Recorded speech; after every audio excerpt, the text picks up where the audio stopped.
Welcome to my YouTube channel online मस्त classes. आप सब देख रहे हैं ऑनलाइन मस्त क्लासेज चैनल। आज मैं इस वीडियो में आप सबको क्लास 10th के साइंस जो पेपर आया है, साइंस के सब्जेक्टिव प्रश्न का आंसर की बता रहा हूँ। सब्जेक्टिव प्रश्न आप लोग देख के मिला लीजिए कि आपके है ना कौन कौन से प्रश्न हैं, इसको याद कर लीजिए और पूरा 100% जाके आप लोग छाप दीजिए, है ना। मंथली टेस्ट का ये क्वेश्चन है। अगर आप नए हैं तो आप सबसे पहले वीडियो को लाइक कर दें और चैनल को सब्सक्राइब करके बगल का बेल आइकन भी क्लिक कर लें। इसका आंसर भी बता रहा हूँ। देखिए आपके क्वेश्चन आए हैं। प्रकाश का अपवर्तन को नियम लिखिए। अवतल दर्पण तथा उत्तल दर्पण में अंतर। पानी में रखा हुआ सिक्का कुछ ऊपर उठा हुआ प्रतीत है। रेलवे का सिग्नल प्रकाश रंग लाल क्यों होता है। रासायनिक समीकरण क्या है। निम्नलिखित रासायनिक समीकरण को पूरा करें और दो खनिज का सूत्र बताया। जीवों के लिए पोषण क्यों अनिवार्य है। और आगे है आपका प्रपोषण से आप क्या समझते हैं। स्वपोषण और परापोषण में क्या अंतर है। दृष्टि दोष का क्या अभिप्राय, इस निवारण कैसे किया जाता है। विस्थापन एवं उभय विस्थापन में अंतर। अम्ल क्षार लवण क्या है, इसको पढ़ना है। तो आइए देखिए आपका आंसर। रासायनिक समीकरण क्या है। क्या देखिए आप लोग 5 नंबर में ये सवाल आपका आया था। तो रासायनिक समीकरण का आप डिफिनेशन लिखिए कि जब किसी रासायनिक अभिक्रिया से अभिकारक उत्पाद की जगह उनके रासायनिक सूत्रों का उपयोग करते हैं रासायनिक समीकरण कराते हैं। जैसे 2Mg + O2 2MgO। और 4 नंबर आपका क्वेश्चन था कि खतरे के संकेत के रूप में लाल रंग का प्रयोग क्यों किया जाता है। तो चूंकि हम जानते हैं कि लाल रंग का तरंगदैर्घ्य अधिक होता है, इसलिए इसका परिकीर्ण कम होता है। लाल रंग के परिकीर्ण कम होने के कारण ही खतरे का संकेत के रूप में लाल रंग का प्रयोग किया जाता है। ये 4 का आपका आंसर हो जाएगा। ठीक है, चलिए अगला देखिए आपका था कि प्रकाश के अपवर्तन क्या है। पहला प्रश्न है इसके नियम लिखिए। तो प्रकाश के अपवर्तन, जब प्रकाश की किरण एक माध्यम से दूसरे माध्यम पर प्रवेश करता है उनकी दिशा में परिवर्तन होता है। इसी परिवर्तन को प्रकाश का अपवर्तन कहते हैं। प्रकाश के अपवर्तन के 2 नियम है। पहला नियम, आपतित किरण अपवर्तन किरण तथा आपतन बिंदु पर डाला गया विलंब तीनों एक ही तल में होते हैं। और दूसरा नियम है कि प्रकाश की किसी, यहाँ पे ये देखिए थोड़ा सा गलती है ना, आपतन कोण परावर्तन कोण के बराबर होता है। ये आपका होगा, है ना, आपतन कोण परावर्तन कोण के बराबर होता है। ठीक है, प्रकाश सॉरी नहीं, ठीक है, क्योंकि यहाँ पे जो क्वेश्चन है प्रकाश के अपवर्तन है ना, तो प्रकाश का किसी विशेष कोण के लिए आपतन कोण की जगह अपवर्तन कोण की जगह का अनुपात एक नियतांक होता है। म्यू बराबर sin i बटा sin r। ठीक है, और अगला है कि अवतल दर्पण तथा उत्तल दर्पण में अंतर लिखिए। तो अवतल दर्पण देखिए, अवतल दर्पण का फोकस दूरी ऋणात्मक होता है। अवतल दर्पण को अभिसारी दर्पण कहते हैं। अवतल दर्पण में वास्तविक काल्पनिक दोनों प्रतिबिंब बनता है। अवतल दर्पण में बड़ा प्रतिबिंब बड़ा बनता है। ठीक है, अब देखिए उत्तल दर्पण। तो उत्तल दर्पण में आपका हो जाएगा कि उत्तल दर्पण की फोकस दूरी धनात्मक होती है। उत्तल दर्पण को अपसारी दर्पण कहा जाता है। उत्तल दर्पण केवल काल्पनिक प्रतिबिंब बनाता है और उत्तल दर्पण में प्रतिबिंब छोटा बनता है। ठीक है, अब देखिए अगला क्वेश्चन था कि प्रपोषण। तो प्रपोषण से तात्पर्य उन जीवों द्वारा की जाने वाली क्रियाओं से होता है जो अपने भोजन स्वयं निर्माण नहीं कर पाते और अपने भोजन के लिए अन्य जीवों और पादपों पर आश्रित रहते हैं। परपोषण पर आश्रित रहने वाले जीवों को परपोषी कराते हैं। ऐसे जीव जटिल कार्बनिक अणुओं को सरल कार्बनिक अणु का निम्नीकरण करके अपना भोजन प्राप्त करते हैं। ये आपका 9 का हो जाएगा। आगे है कि दृष्टि दोष क्या है ना, 11 में है। और ये कितने प्रकार का होता है। तो दृष्टि दोष देखिए, जब किसी वस्तु का प्रतिबिंब आँख के रेटिना पर स्पष्ट रूप से नहीं बनती है तो इसे दोष को दृष्टि दोष कहते हैं। दोष युक्त को देखने की क्रिया को दृष्टि दोष। दृष्टि दोष 4 प्रकार के, निकट दृष्टि दोष, दीर्घ दृष्टि दोष, जरा दृष्टि दोष और बिंदुकता।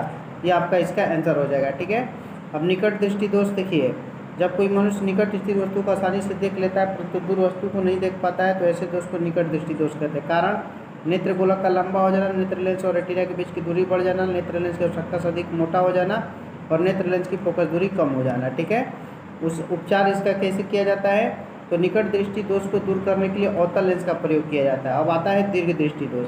तो जब कोई मनुष्य दूर स्थित वस्तुओं को आसानी से देख लेता है और निकट स्थित वस्तुओं को नहीं देख पाता है तो ऐसे दोष को निकट दृष्टि दोष कहते हैं। कारण क्या है। तो नेत्र गोलक का छोटा हो जाना, नेत्र लेंस और रेटिना के बीच की दूरी कम हो जाना, नेत्र लेंस की आवश्यकता से अधिक पतला हो जाना और नेत्र लेंस की फोकस दूरी कम हो जाना। उपचार कैसे किया जाता है। तो दीर्घ दृष्टि को दूर करने के लिए उत्तल लेंस का प्रयोग किया जाता है। ठीक है ना। अब उसी तरह से जरा दीर्घ दृष्टि दोष है, आप इसको लिख लीजिएगा, है ना, आपका समय बर्बाद नहीं करते हैं। और इसमें बाइफोकल लेंस का उपयोग किया जाता है।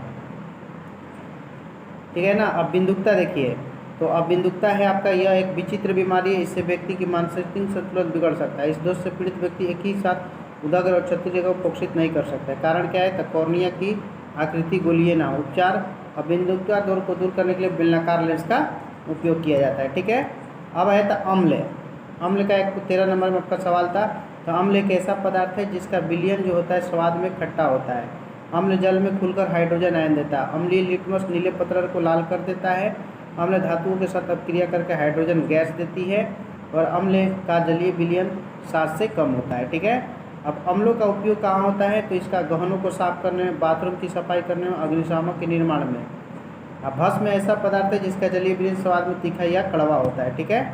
भस्म का उपयोग क्या है? तो चूने भस्म का उपयोग मकान की पुताई में, जल की कठोरता दूर करने में, जल के ऊपर कीटाणु को मारने में और जल को शुद्ध करने के लिए। ये इसका हो जाएगा आंसर। अब है कि लवण। तो लवण उसे कहते हैं जो अम्ल तथा भस्म से क्रिया करके लवण तथा जल बने, जैसे HCl प्लस NaCl जो है इसमें लवण है। यह लाल लिटमस पत्र को नीला करता है। अम्लों का उदासीनीकरण करके लवण का निर्माण होता है। अम्ल के ठीक विपरीत गुण प्रदर्शित करता है। लवण का उपयोग कहाँ होता है? तो खाना बनाने में सोडियम क्लोराइड का उपयोग होता है, कपड़ा साफ करने में सोडियम बाइकार्बोनेट में, और इसका उपयोग अग्निशामक में भी किया जाता है। ठीक है ना। अब देखिए विस्थापन क्या है? एकल विस्थापन या विस्थापन। तो विस्थापन अब क्रिया जब कोई तत्व दूसरे तत्व उनके यौगिक के विलयन से विस्थापित कर उनका स्थान खुद ले लेता है तो उसे विस्थापन क्रिया कहते हैं। जैसे Zn plus CuSO4 ZnSO4 plus Cu हो जाएगा। और द्विविस्थापन क्रिया, तो द्विविस्थापन क्रिया जब दो यौगिक अपने आयनों को अदला बदल करके दो नए यौगिक का निर्माण करते हैं उसे द्विविस्थापन करते हैं। जैसे Na2SO4 प्लस BaSO2, तो BaSO4 प्लस 2NaCl। ये आपका सब्जेक्टिव का है ना। अब देखिए स्वपरागण और पर परागण में अंतर आप लोग का है लिखना है। तो यह एक ही पुष्प में एक ही पौधों के दो पुष्पों के बीच होता है या दो अलग अलग पौधों में लगे फूलों के बीच होता है। यह किसी बाह्य साधन की आवश्यकता नहीं होती है, इसमें बाह्य साधन की आवश्यकता होती है, जिसमें आपका पहुंचाने के लिए वायु हो जाएगा, जल हो जाएगा, कीट और जंतु होता है। ठीक है। इसके लिए पुष्प के पुमंग और जैन के साथ परिपक्व होते हैं या एक ही पुष्प और पुमंग में परिपक्व ताकि स्वपरागण ना हो सके। स्वपरागण वाले पुष्प छोटे तथा कम आकर्षक होते हैं और इनमें मकरकंद नहीं होता है। पर परागण में पुष्प चटकी रंग के होते हैं और इसमें मकरकंद होता है। ठीक है।